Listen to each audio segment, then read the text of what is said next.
Terima kasih pemirsa, Anda masih bersama kami di Halo Indonesia. Di tengah pandemi COVID-19, media sosial tengah diramaikan dengan unggahan foto maupun video aksi berbagi. Momen ini menuai beragam respon, seperti dijadikan kesempatan bagi warganet untuk meminta belas kasihan dan meminta berbagai keinginan kepada orang yang berkecukupan di media sosial. Dunia media sosial saat ini diramaikan dengan foto dan video beragam aksi berbagi yang diunggah oleh masyarakat. Mulai dari para pengusaha yang membagikan sembako, pemilik warung makan yang memberikan makanan secara gratis kepada warga prasejahtera, hingga pembuat konten yang kerap memberikan hadiah atau giveaway kepada para followersnya di media sosial. Meski bertujuan untuk menginspirasi dan mengajak masyarakat untuk membantu sesama, namun tidak sedikit warganet yang justru memanfaatkan momen ini untuk meminta belas kasihan melalui media sosial dan meminta berbagai keinginan kepada influencer atau orang yang berkecukupan. Dampak negatif lainnya juga muncul saat ditemukan fenomena aksi sumbangan palsu yang memberikan donasi dengan nominal triliunan rupiah. Akibat fenomena ini, aksi berbagi justru dipandang sebagian warganet sebagai aksi pansos atau panjat sosial yang tujuannya untuk mengangkat status atau memiliki kepentingan pribadi. Ya pemirsa, untuk membahas di segmen sebelumnya yaitu berita tentang bagaimana agar kita bisa bijak menggunakan sosial media di tengah pandemi. Untuk membahasnya kita akan berdiskusi langsung bersama Mbak Devi selaku pengamat sosial Universitas Indonesia. Selamat pagi Mbak Devi, apa kabar? Mbak Devi bisa mendengar suara saya Mbak? Mbak Devi? Coba audionya tolong di-join. Ya, siap. Baik. Ya. Sudah bisa mendengar suara saya, Mbak?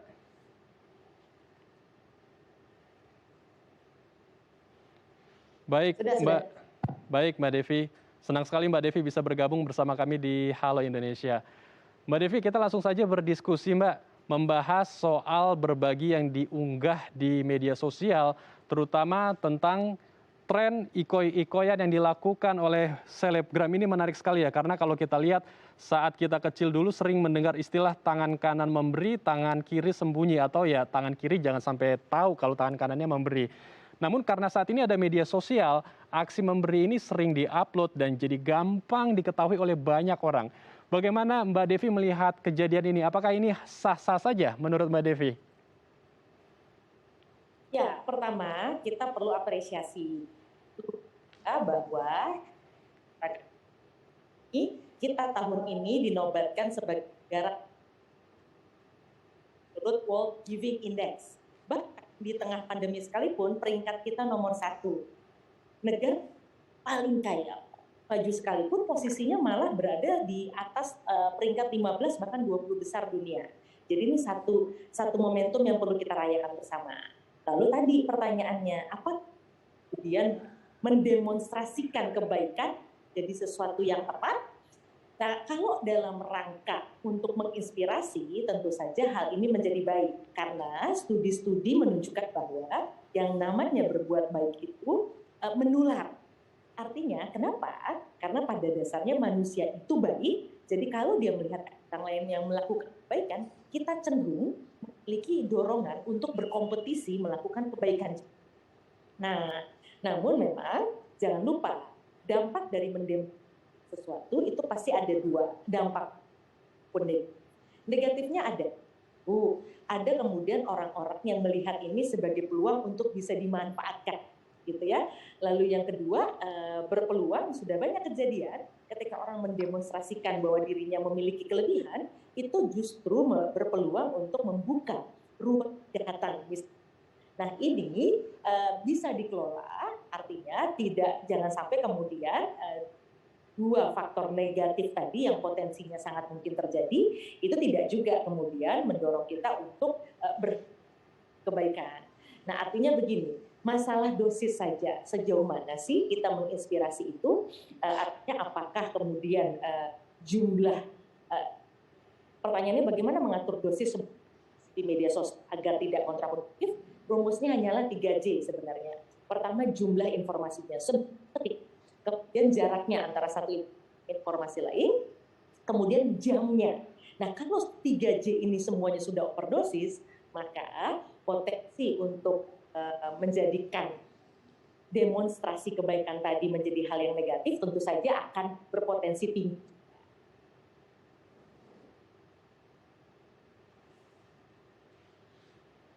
Baik, jadi ada dua efek ya, positif dan negatif. Nah, saya mau membahas side effect dari orang-orang yang mentalnya mungkin terkena oleh orang-orang yang melakukan aksi baik dan kemudian menguploadnya di media sosial.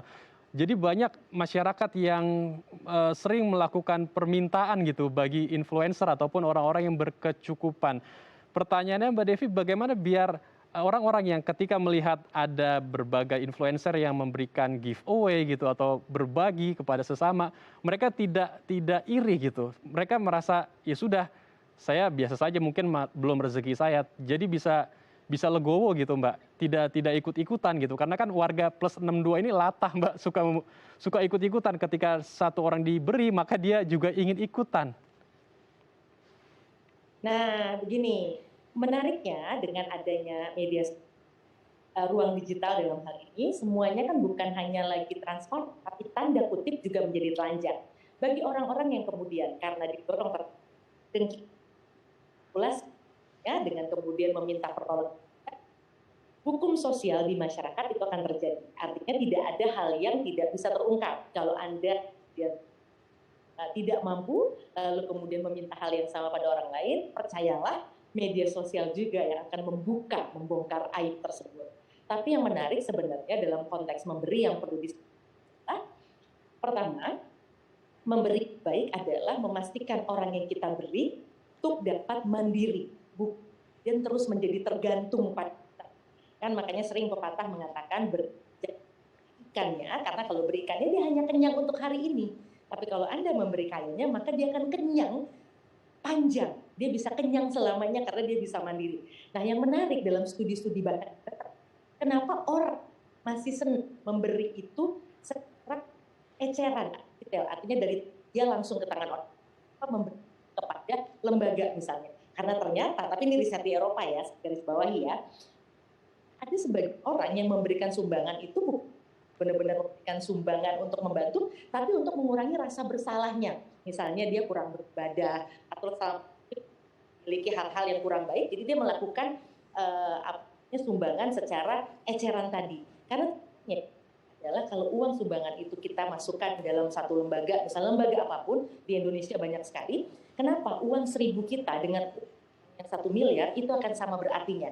Karena uang 1.000 ketika dikumpulkan kolektif, maka akan terkumpul juga 1 miliar. Dan kalau 1 miliar ditambah uang 1.000 yang lain, hasilnya bisa untuk membantu hal yang lebih produktif. Misalnya membantu pelatihan tenaga kerja, atau kemudian membangun atau kemudian membangun rumah sakit. Artinya dampaknya bisa luas, bukan hanya kepada person, kan yang artinya kita hanya menolong satu orang, padahal ada banyak orang yang juga misalnya semestinya juga pantas untuk mendapatkan bantuan yang tingkatkan semangat kompetisi kebaikan tadi, tapi khairat tadi, tapi sebaiknya kita kumpulkan bersama-sama secara kolektif agar dampaknya lebih luas dan jangka panjang.